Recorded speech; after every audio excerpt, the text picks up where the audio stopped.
A graça e paz, bem-vindos a mais um momento em que nós paramos para ler um pouquinho a Bíblia e refletir naquilo que o Senhor tem para as nossas vidas. Nós estamos lendo Gênesis, nós estamos lendo a Bíblia de Gênesis até Apocalipse, cada dia um pouquinho.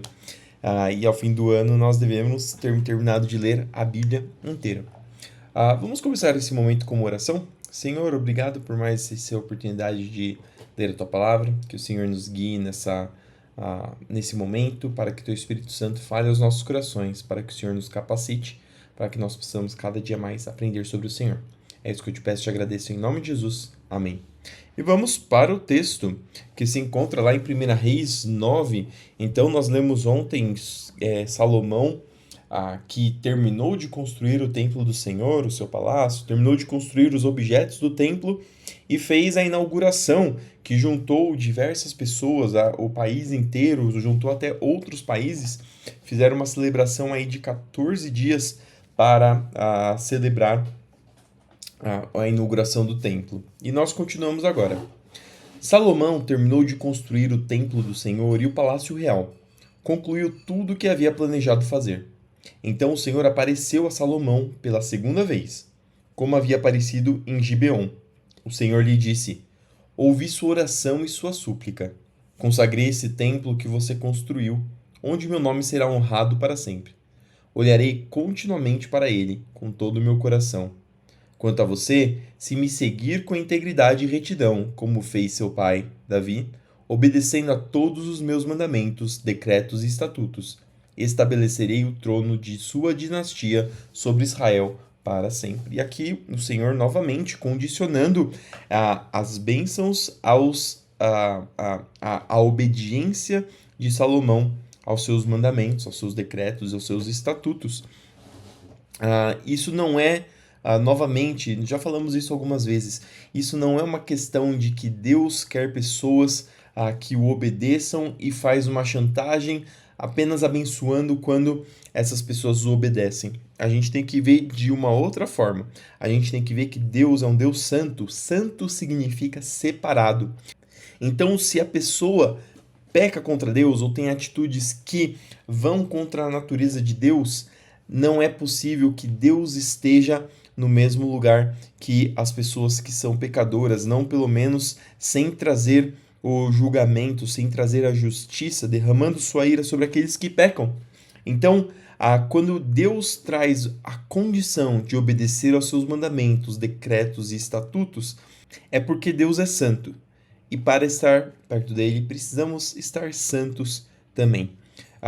Lógico que nós temos pecados, os humanos são falhos por conta da nossa natureza pecaminosa, e por conta disso seria difícil de nós estarmos perto do Senhor. Tanto que no Antigo Testamento nós vimos que toda vez que Deus ia aparecer, o povo precisava, ou as pessoas precisavam passar por um processo de purificação. O próprio sumo sacerdote, quando ele ia entrar no Santo dos Santos, uma vez no ano, ele tinha que fazer um processo de purificação, e ele ainda entrava com uma corda amarrada nele, para caso ele estivesse em pecado, ele morreria, e aí poderiam puxá-lo do Santo dos Santos. Por conta dessa dificuldade que o Senhor enviou Jesus para que pudesse morrer, para que a ira do Senhor, que deveria ser destinada sobre nós, recaísse sobre Jesus, nos aproximando novamente de Deus, porque o preço pelos nossos pecados foi pago por Jesus. Mas se nós amamos o sacrifício, todo o sofrimento, toda a dor que Jesus passou para que nós pudéssemos estar mais perto de Deus, nós temos ações que vão honrar ao Senhor, nós temos ações que vão agradar ao Senhor por conta daquilo que Ele fez por nós. E isso significa obedecer os mandamentos, obedecer os decretos, obedecer os estatutos, assim como Deus estava falando agora para Salomão. Pois fiz essa promessa a seu pai Davi: um de seus descendentes sempre se sentará no trono de Israel. Mas, se você ou seus descendentes me abandonarem e desobedecerem a meus mandamentos e decretos, seguindo e adorando outros deuses, arrancarei Israel dessa terra que lhe dei. Rejeitarei este templo que consagrei em honra ao meu nome, e farei de Israel objeto de zombaria e desprezo entre as nações. E, embora esse templo seja agora imponente, todos que passarem perto dele ficarão chocados e horrorizados. Perguntarão por que o Senhor fez coisas tão terríveis com essa terra e com este templo? E a resposta será: porque os israelitas abandonaram o Senhor, seu Deus, que tirou seus antepassados da terra do Egito, e, em lugar dele, adoraram outros deuses e se prostraram diante deles. Por isso o Senhor trouxe sobre eles essas calamidades. Novamente, um adiantamento aqui do que viria a acontecer, porque o templo realmente foi destruído conforme o povo foi se afastando do Senhor. Nós vamos ver aqui no resto do capítulo, no resto do livro de 1 Reis e no livro de 2 Reis, o quanto que o povo de Israel começa a se afastar do Senhor. Salomão levou 20 anos para construir o templo do Senhor e o palácio real. Depois deste tempo, Salomão deu a Hirão, rei de Tiro, 20 cidades da Galileia. Hirão havia fornecido toda a madeira de cedro e de cipreste e todo o ouro que Salomão havia pedido. Contudo, quando Hirão veio de Tiro para ver as cidades que Salomão lhe tinha dado, não ficou nada satisfeito com elas. Que espécie de cidades são essas, meu irmão? Perguntou ele. Então Hirão chamou aquela região de Cabu, como é conhecida até hoje. E Cabu significa inútil. Hirão tinha enviado a Salomão 4.200 quilos de ouro. Esse é o relato do trabalho forçado que o rei Salomão impôs para a construção do templo do Senhor, do palácio real, do aterro e do muro de Jerusalém, além das cidades de Hazor, Megido e Gézer.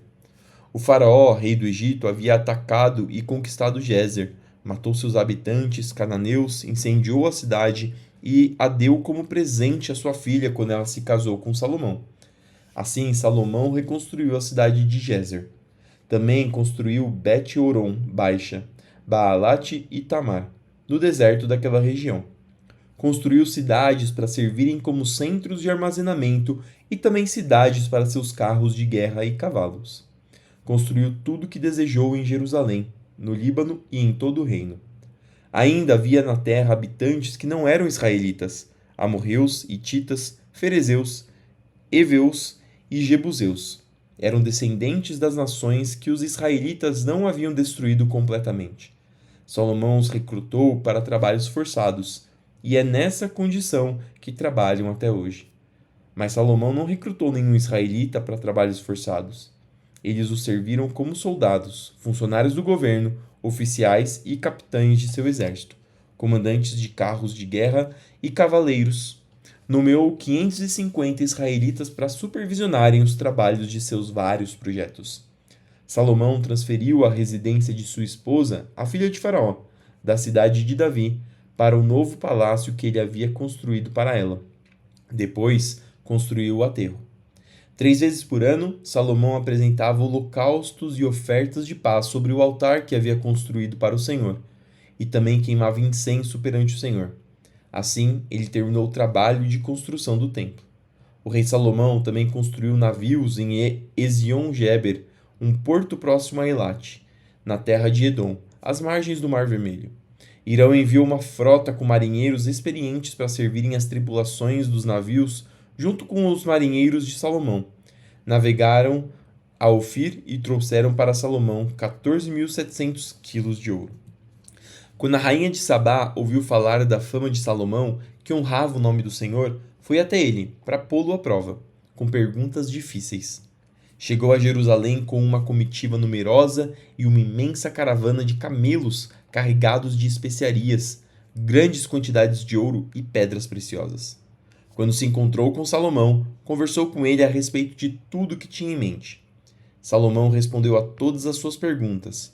Nada era difícil demais para o rei explicar. Quando a rainha de Sabá percebeu quanto Salomão era sábio e viu o palácio que ele havia construído, a comida que era servida às mesas do rei, os alojamentos e as organizações e a organização de seus oficiais e servos, os trajes esplêndidos que vestiam, os copeiros da corte e os holocaustos que Salomão oferecia no templo do Senhor, ficou muito admirada. Disse ela ao rei: É verdade tudo que ouvi em meu país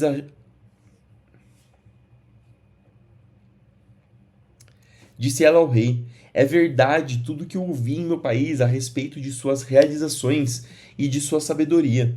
Não acreditava no que diziam até que cheguei aqui e vi com os próprios olhos. Aliás, não tinham me contado nem metade. Sua sabedoria e prosperidade vão muito além do que ouvi. Como deve ser feliz o seu povo. Que privilégio para seus oficiais estarem em sua presença todos os dias, ouvindo sua sabedoria. Louvado seja o Senhor, seu Deus, que se agradou de você e o colocou no trono de Israel. Por causa do amor eterno do Senhor por Israel, ele o fez rei para governar com justiça e retidão.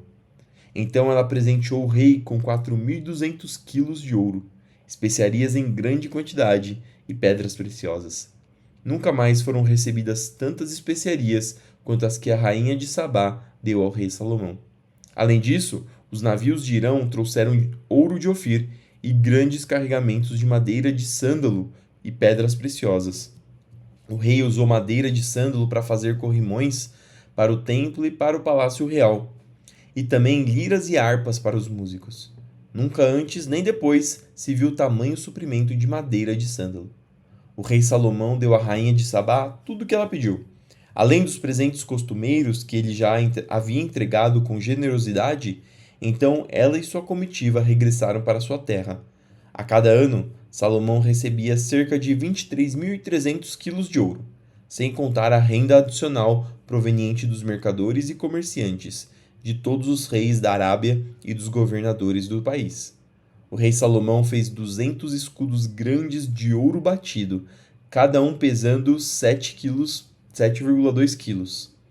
Também fez 300 escudos menores de ouro batido, cada um pesando 1,8 quilo. O rei colocou esses escudos no palácio da floresta do Líbano. Então o rei fez um grande trono de marfim revestido de ouro puro. O trono tinha 6 degraus e um encosto arredondado. De cada lado do assento havia um apoio para o braço e junto de cada apoio a escultura de um leão. Também haviam outros 12 leões, um de cada lado dos 6 degraus. Nenhum outro trono em todo o mundo se comparava ao de Salomão. Todas as taças do rei Salomão eram de ouro, e todos os utensílios do palácio da floresta do Líbano eram de ouro puro. Não eram de prata, pois nos dias de Salomão a prata era considerada um metal sem valor. O rei tinha uma frota de navios mercantes que carregavam com os navios de Irão. Uma vez a cada 3 anos, as embarcações voltavam trazendo ouro, prata, marfim, macacos e pavões. Salomão se tornou o mais rico e sábio de todos os reis da terra. Gente de todas as nações vinham consultá-lo e ouvir a sabedoria que Deus lhe tinha dado. A cada ano, os visitantes traziam presentes de prata e ouro, roupas, armas, especiarias, cavalos e mulas. Salomão juntou muitos carros de guerra e cavalos. Possuía 1.400 carros de guerra e 12.000 cavalos. Mantinha alguns deles nas cidades designadas para guardar esses carros de guerra e outros perto dele, em Jerusalém. O rei tornou a prata tão comum em Jerusalém como as pedras, e havia tanta madeira valiosa de cedro como as figueiras bravas que crescem nas colinas de Judá. Os cavalos de Salomão eram importados do Egito e da Sicília. Os comerciantes do rei os adquiriam da Sicília pelo preço de mercado. Naquela época, um carro de guerra do Egito custava 600 peças de prata e um cavalo 150 peças de prata. Depois eram exportados aos reis dos hititas e aos reis da Síria. Esse era o tamanho da riqueza que Salomão acabou juntando durante seu reinado. Aqui o pico de prosperidade que Israel teve. Atos 8, 14 ao 40. Quando os apóstolos em Jerusalém souberam que o povo de Samaria havia aceitado a mensagem de Deus, enviaram para lá Pedro e João. Assim que os dois chegaram, oraram para que aqueles convertidos recebessem o Espírito Santo. Pois apesar de terem sido batizados em nome do Senhor Jesus, o Espírito Santo ainda não havia descido sobre nenhum deles. Então Pedro e João impuseram as mãos sobre eles e receberam o Espírito Santo. Simão viu que as pessoas recebiam o Espírito quando os apóstolos impunham as mãos sobre elas. Então ofereceu-lhes dinheiro, dizendo: "Dê-me esse poder também, para que, quando eu impuser as mãos sobre as pessoas, elas recebam o Espírito Santo." Pedro, porém, respondeu: que seu dinheiro seja destruído com você, por imaginar que o dom de Deus pode ser comprado. Você não tem parte nem direito nesse ministério, pois seu coração não é justo diante de Deus. Arrependa-se de sua maldade e ore ao Senhor. Talvez ele perdoe esses maus pensamentos, pois vejo que você está cheio de amargura, inveja e é prisioneiro do pecado. Simão exclamou: Orem ao Senhor por mim, para que essas coisas terríveis não me aconteçam. Depois de terem testemunhado e proclamado a palavra do Senhor em Samaria, Pedro e João voltaram a Jerusalém. Ao longo do caminho, pararam em muitas vilas samaritanas para anunciar as boas novas. Um anjo do Senhor disse a Filipe: Vá para o sul, para a estrada no deserto que liga Jerusalém a Gaza. Filipe partiu e encontrou no caminho um alto oficial etíope, o eunuco responsável pelos tesouros de Candace, rainha da Etiópia. Ele tinha ido a Jerusalém para participar da adoração e estava a caminho de volta. Sentado em sua carruagem, lia em voz alta o livro do profeta Isaías. Então o Espírito disse a Filipe: Aproxime-se e acompanhe a carruagem. Filipe correu até a carruagem e, ouvindo que o homem lia o profeta Isaías, perguntou-lhe: O senhor compreende o que lê? O homem respondeu: Como posso entender sem que alguém me explique? E convidou Filipe a subir na carruagem e sentar-se ao seu lado. Era esta a passagem da Escritura que ele estava lendo. Ele foi levado como ovelha para o matadouro, como cordeiro mudo diante dos tosqueadores, não abriu a boca. Foi humilhado e a justiça lhe foi negada. Quem pode falar de seus descendentes? Pois sua vida foi tirada da terra. O eunuco perguntou a Filipe: Diga-me, o profeta estava falando de si mesmo ou de outro? Então Filipe, começando com essa mesma passagem das Escrituras, anunciou-lhe as boas novas a respeito de Jesus. Olha a providência de Deus. Aquele eunuco etíope estava lendo exatamente a palavra que falava sobre Jesus e mandou Filipe para que explicasse isso. Esse é como o reino de Deus se espalha. Deus providencia momentos e oportunidades para que nós possamos falar sobre o evangelho para as pessoas. Mas é importante que nós, assim como Filipe, estejamos prontos, estejamos preparados e capacitados para explicar as Escrituras, para explicar o evangelho para as pessoas. Por isso é tão importante isso que nós fazemos todo dia, estudar a palavra, internalizar os ensinamentos, para que nós possamos, assim que Deus der a oportunidade, espalhar esse evangelho para outras pessoas. Prosseguindo, chegaram a um lugar onde havia, 35. Então Felipe, começando com essa mesma passagem das Escrituras, anunciou-lhe as boas novas a respeito de Jesus. Prosseguindo, chegaram a um lugar onde havia água. Então o eunuco disse: Veja, aqui tem água, o que me impede de ser batizado? Filipe disse: Nada o impede, se você crê de todo o coração. O eunuco respondeu: Creio que Jesus Cristo é o Filho de Deus. Então mandou parar a carruagem. Os dois desceram até a água e Filipe o batizou. Quando saíram da água, o Espírito do Senhor tomou Filipe e o levou. O eunuco não tornou a vê-lo, mas seguiu viagem cheio de alegria.